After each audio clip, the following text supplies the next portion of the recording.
All right, welcome to the first official episode of Gaming and Gambling by the Grill. Joining me today, we have Payne Blankenship. Payne, how you doing? Great. Thank you for having me. Thank you for being here. So let's just dive right into it.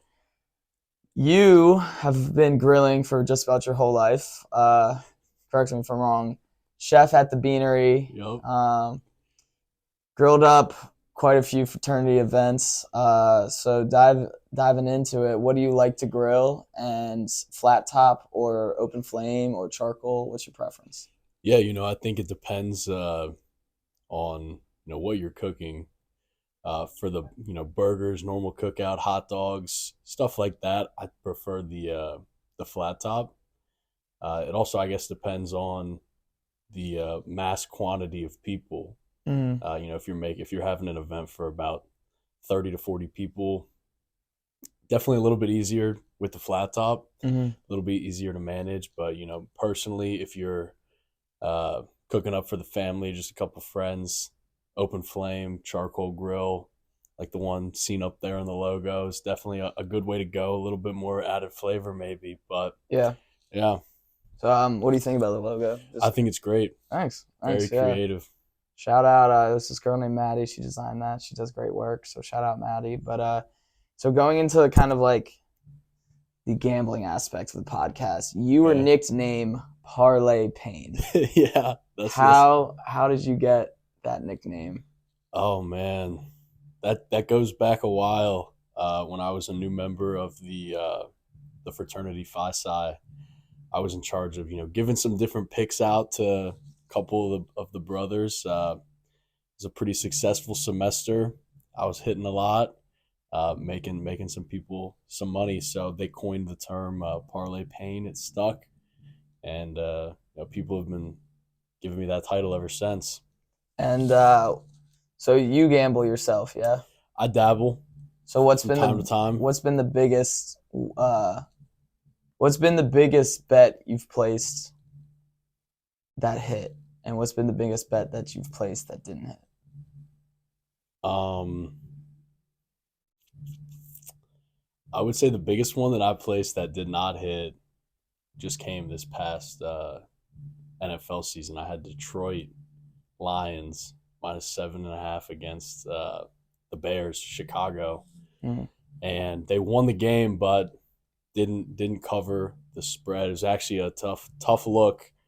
They were up a couple points, 4 or 5 points with about 10 seconds left, and Chicago actually snapped the ball over the quarterback's head, but the lineman for Hate to see it. Chicago ended up kicking it out of the back of the end zone for a safety, to where the 7.5 points didn't cover. But That's a pretty crazy way if they to if lose the they spread bet. if Detroit would have picked up the ball for a touchdown, it would have won. So definitely a tough finish to that one.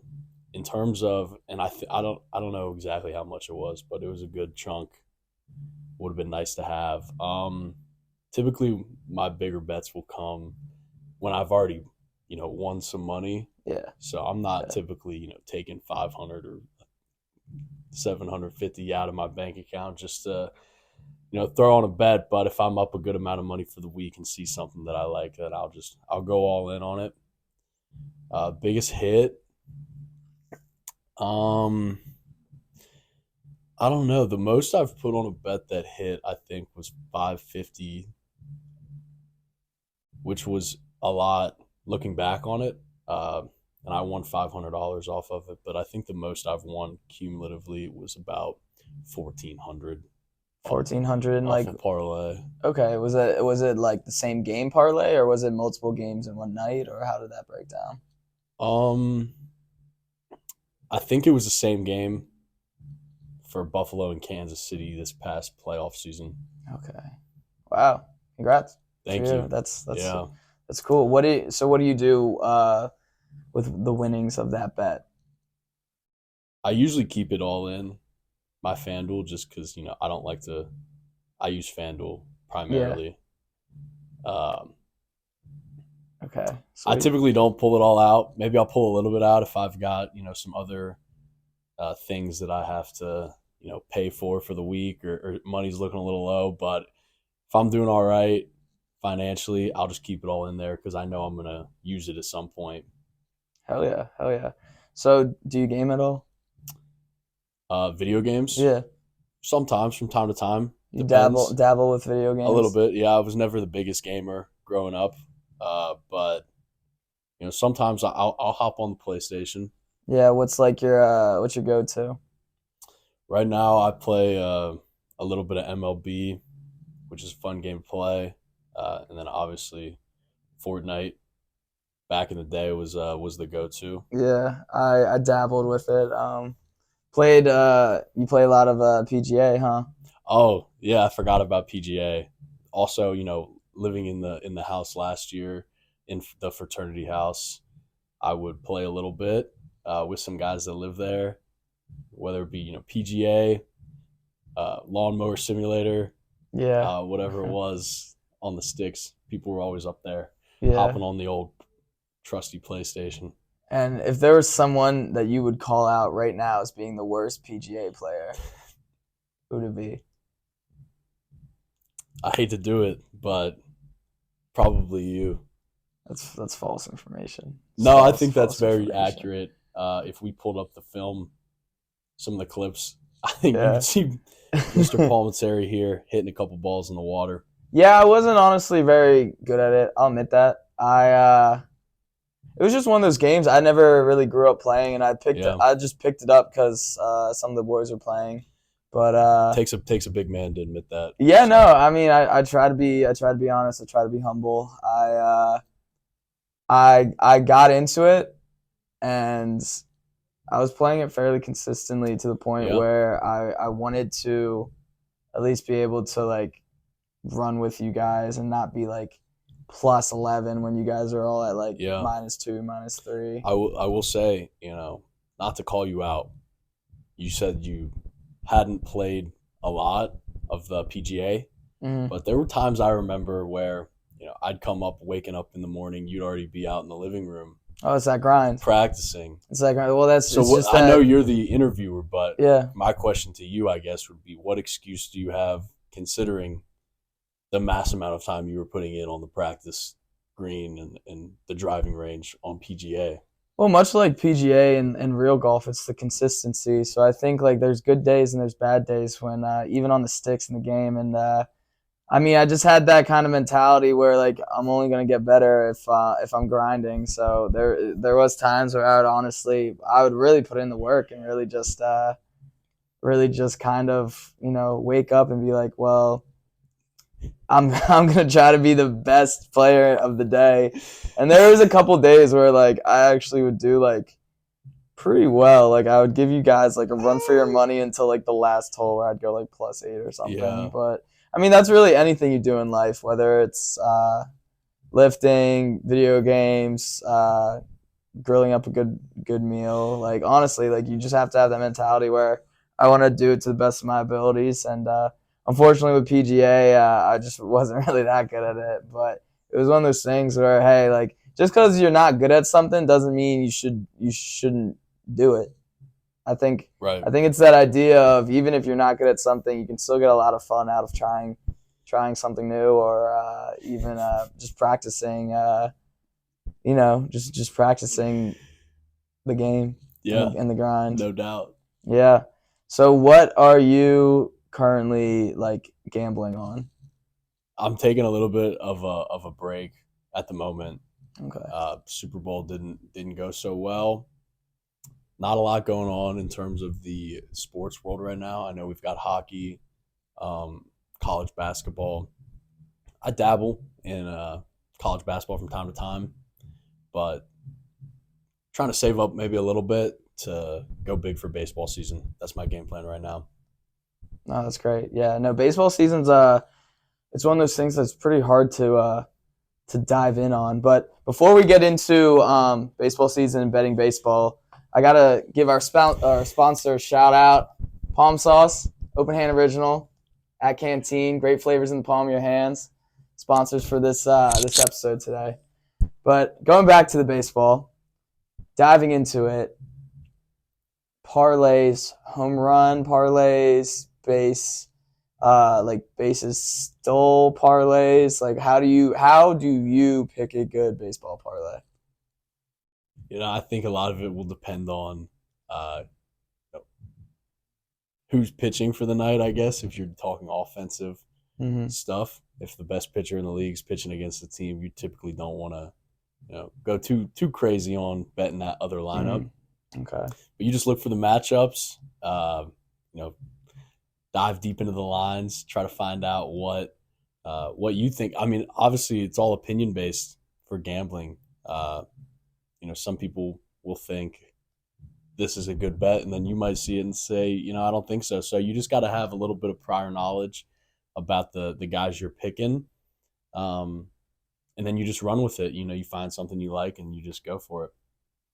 Hell yeah. So what are you looking at like for the bonus or for the boost? Like plus, what's like the good ballpark? Like plus 200, a plus 400, a plus 600? Like where are Yeah. you going to draw the line where you're like that's way too high of odds?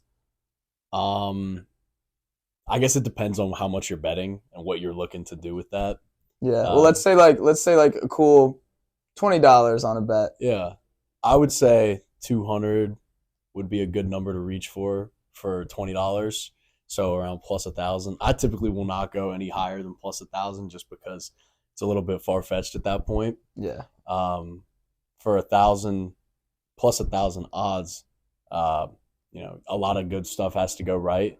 But that's another thing in baseball too is if you pick, a couple guys from the same team and they just all have a great night, the teams are hitting, they're getting multiple at bats, then you'll be fine because they have multiple opportunities to get whatever you need.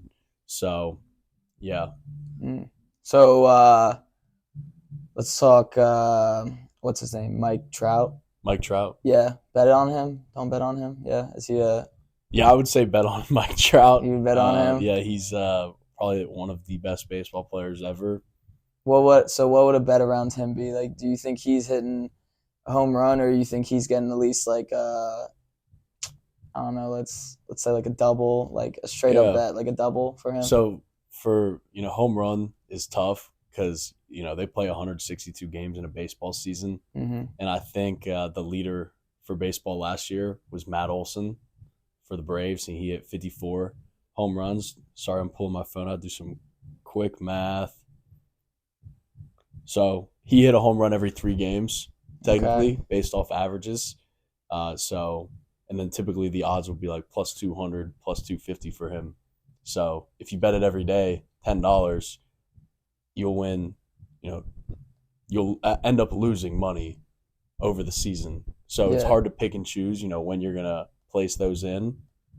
Typically, what I look like or what I look for is the two bases bet. I think it's the best bet in baseball, just because there's multiple ways to, you know, get those two bases. So Yeah. Yeah. for the people that don't know, two bases is, two singles would be two bases, or a double would be two bases. A home run would be four. So if you hit a home run, then you're going to hit that two bases.